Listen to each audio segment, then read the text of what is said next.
हरि ओं आपदाम् अपहत्तारं धातारं सर्वसंपदां लोकाभिरामं श्रीरामं भूयो भूयो నమామ్యహం.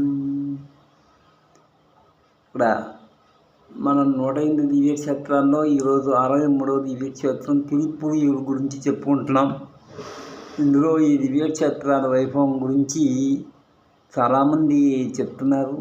అవి చాలా విశిదంగా ఉన్నాయి. కానీ అది దేవాలయంలో ఉండేటువంటి విషయాలు చెప్తున్నారు. ఇక్కడ ఏంటంటే ప్రతి 108 దేవాలయాల్లో ప్రతి దేవాలయానికి ఒక సందేశం ఉంటుంది. ఆ సందేశం ఏమిటో మనం తెలుసుకుందాం. ఇక్కడ ఇది పుస్తక పరిశీలనే కానీ యాత్ర చేసి నిజంగా కాదు. ఇక్కడ ఏంటంటే శంగనూరుకి 5 కిలోమీటర్ల దూరంలో ఉన్న మాయపిరాన్ సప్తఋషులకు ప్రతిష్టం నమ్మాళ్ళవారు 10 పాసురాలతో కీర్తిస్తారు.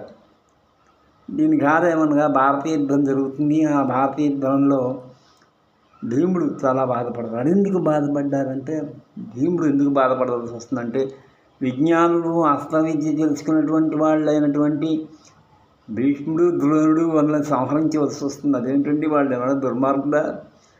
ఒక ఉపాధ్యాయులు గురువులు కదా అంటే వాళ్ళు ఏంటంటే దుష్ట చతుష్టయంతో కలిశారు. దుర్యోధన దుశ్శాసన శకుని కర్ణులు వీళ్ళతో కలిశారు. వాళ్ళు దేశం నాశనం చేస్తున్నారు. దేశనాశనం యుద్ధం రూపంలో దేశనాశనానికి పూనుకున్నారు. అంటే కానీ భగవంతుడు మాట విన్నారు. అటువంటి వాళ్ళని చంపవలసి. కానీ వాళ్ళు మేధావులు. కానీ ఆ మేధ అంటే ఆ తెలివితేటలు ఆ మేధస్సు దేనికి ఉపయోగపడింది? ప్రపంచ శాంతికి, ప్రపంచం బాగుపడడానికి ఉపయోగపడాల, నాశనానికి ఉపయోగపడుతుంది. కనుక భీష్ముడిని ద్రోణుడిని చంపడం జరిగింది. మొత్తం 6. శాస్త్రం తెలిసిన గురువుల్ని చంపడం చేత శాంతి లేక ఆ ధర్మరాజు భీమసేనుడు బాధపడ్డారు. బాధపడి అక్కడ ఉండేటువంటి మొత్తానికి మాయపురాణ సన్నిధికి వచ్చారు శంగనూరుకి భీముడు. ఆ భీమసేనుడు వస్తే వాళ్ళు ఇలా బాధపడుతుంటే చూసి అక్కడ ఉండేటువంటి స్థల పురాణాన్ని చెప్తారు. శివ చక్రవర్తి కుమారుడు వృషదర్శనం అక్కడ ఉన్నాడు. ఆయన ప్రజలు కరువు కాటకాలతో ఉంటూ ఉంటే చాలా బాధపడుతున్నారు. దానికి అక్కడ విరుగుడు ఏమి తెలియటం లేదు. ఈ కరువు కాటకాలతో వాళ్ళు బాధపడుతూ ఉంటే అక్కడ ముందర ప్రజల సంగతి అప్పుడు సప్తఋషులు వచ్చారు. సప్తఋషులు వస్తే ఆ సప్తఋషులు ఆతిథ్యం ఇద్దామని బంగారంలో చీరు పట్టుకొచ్చారు. ఏమవుద్దు మాకు ఏంటంటే ప్రజల సంగతి చూడండి, వాళ్ళు భోజనం చేయాలి, అప్పుడు మనం భోజనం చేయాలి. మామూలు సామాన్య ప్రజల కోసం చూశారు ఆ సప్తఋషులు. అంటే ఏంటి? సప్తఋషులు అంటే గొప్పవాళ్ళు కనుక, గొప్ప మనసున్న వాళ్ళు కనుక సామాన్యుల యొక్క మనస్సు, సామాన్యుడికి సౌకర్యాలు కలగాలి అని చూస్తారు. అది సప్తఋషుల యొక్క కృత్యం. ఈ విధంగా ఉంటే అప్పుడు ఆ సప్తఋషులు తిరస్కరించారు. తర్వాత వాళ్ళు తిరస్కరించి వెళ్ళిపోతూ ఉంటే వాళ్ళకి ఏదో మళ్ళీ ఇంకా ఒక దూత చేత కొన్ని బహుమానాలు పంపించాడు. ఆ బహుమానాలు కూడా తిరస్కరించారు. తిరస్కరిస్తే ఆయన కోపం వచ్చింది. ఆ వృషదర్శుడికి కోపం వచ్చి ప్రత్యంగిరాన్ని పంపిస్తాడు వాళ్ళని బాధించమనే ఋషుల్ని. బాధించమంటే ఇదంతా కూడా ఆ స్వామి తెలుసుకుంటారు. మాయపురాన్ని తెలుసుకొని ఆ ఋషులను ఏదో బాధపడుతున్నారు, ప్రత్యంగిరాన్ని పంపించారు కనుక, కృత్యాన్ని పంపించారు కనుక వాటిని బాధ పెట్టకుండా చూడమంటే ఇంద్రుడు కూడా వాళ్ళని అంటూ ఉన్నాడు. సరే భోజనానికి వెళ్ళాడు. ఇక్కడ భోజనానికి వాళ్ళు తామర పూలను కోసుకున్నారు. అక్కడ ఏవో పుష్పాలు పుష్పాలుంటే కోసుకున్నారు. ఈ ప్రత్యంగిర ఈ కుర్చీ వచ్చింది. ఈ కుర్చీ వచ్చి ఏం చేసిందంటే ఇదంతా నా చెరువు, మీకు తామర పూలు కోసుకోవడానికి వీలు లేదండి. అంటే వీలు లేదంటే మరి బాగుంది, మేము కొంటాం అంటే సరే నీ పేర్లు ఏంటో చెప్పండి, నేను ఒప్పుకుంటా అంది. నా పేర్లు చెప్తా అంటే వాళ్ళు మాయ గ్రహించారు. దూరదృష్టితో మాయ గ్రహించి ఓహో ఈ కృత్య ఇలాగా మనల్ని బాధపడడానికి వచ్చిందని. అంటే నా పేర్లు చెప్తాం కానీ ఒక మాట, మా పేర్లకు ఉండేటువంటి అర్థాన్ని చెప్పాలి. అర్థం చెప్పగలిగితే మేము చెప్తామన్నారు. లేకపోతే మా దండంతో కొట్టినట్లయితే నువ్వు భస్మం అయిపోతావు అని కూడా చెప్పారు. సరే చెప్పింది. అప్పుడు పేర్లు చెప్పారు, దానికి అర్థాలు చెప్పలేకపోతుంది. చెప్పలేకపోతే ఆ కుర్చీని అప్పుడు ఒక మంత్రదండం పెట్టి సన్యాసి ఆ కుర్చీని భస్మం చేసేస్తారు. అంటే ఏంటంటే స్వామి యొక్క కరుణా కటాక్షం వల్ల ఈ చిన్న చిన్నవి ఏమీ కూడా ఉండవు, వాసన ఉండవు అని అర్థం. అంటే దిష్టి దోషాలు, ఇలాంటి రాక్షస దోషాలు ఏముండవు. మాయప్పిరాన్ ఒకడే రక్షడు, తక్కిన దేవతలు వారితో సమానం. అయితే ఏంటంటే ఇక్కడ ఈ విధంగా వాళ్ళు ఉన్నప్పుడు మళ్ళా తామరపూలు కోసుకున్నారు, దివారాధన చేసుకున్నారు, ఆరోగ్యం చేసుకున్నారు. భోజనం చేద్దామనేసరికి ఆ తామరపూలు మాయమైనాయి, ఎవరు తీసేశారు, భగవంతుడు తీసుంటాడు. తీసుంటే అప్పుడు ఎవరు తీస్తారు, ఎవరు తీశారంటే ఇక్కడ 4.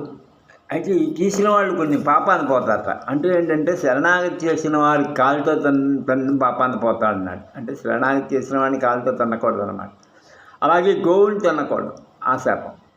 ఇంకోటి ఏంటంటే శ్రీమన్నారాయణని అన్య దేవతగా, అంటే అందరి దేవతలతో పోల్చకూడదు. శ్రీమన్నారాయణ అంటే సర్వజగత్ రక్షకుడు, అన్య దేవతల్లో పోల్చరాదు అని. ఇంకొక ఋషి అన్నాడు, ఎటు అన్నాడు, కన్యాదానం చేస్తా అన్నాడు.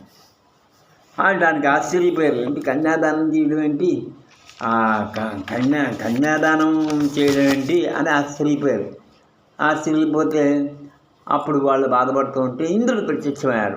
అప్పుడు భగవానుడైనటువంటి మాయప్పిరాన్ని నన్ను పంపించారు, మిమ్మల్ని ఏదో ఇబ్బంది పెడుతుంది కుర్చీ, దాని నుంచి రక్షించమని పంపించారు అని చెప్పి ఇంద్రుడు చెప్తూ ఉంటే ఈ లోపల భగవానుడు ప్రత్యక్షమై, సప్తఋషులారా మీరు వచ్చారు, నీ యొక్క ఉద్దేశం చాలా బాగుంది. ఎందుకంటే ప్రజలందరూ సుఖపడాలి, ఆ సుఖపడినప్పుడు ప్రజలు భోజనం చేసినప్పుడే మనం భోజనం చేయాలి అనేటువంటి ఉద్దేశం చాలా బాగుంది.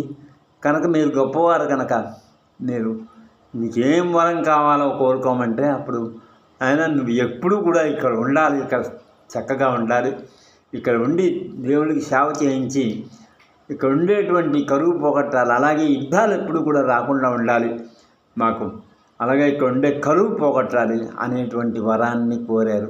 ఆ విధంగా మాయప్పిరాన్ని ఏం చేశారు, ఏం చేసినప్పుడు ఈ కథ విన్నారు భీమసేనుడు, చాలా సంతోషించాడు. ఎందుకంటే ఇంత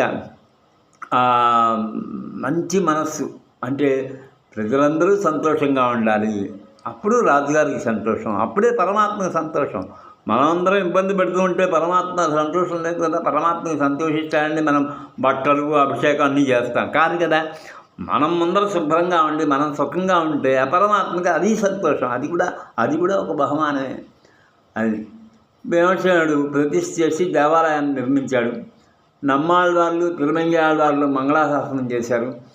అంటే మంగళాశాసనంలో తిరువామిడి అది మళ్ళీ కొన్ని గంటలు పడుతున్నది, దాని అర్థం పడదు. ఏం మంగళాశాసనం చేశారు, 10 సంవత్సరాలు చేసి ఉంటారు.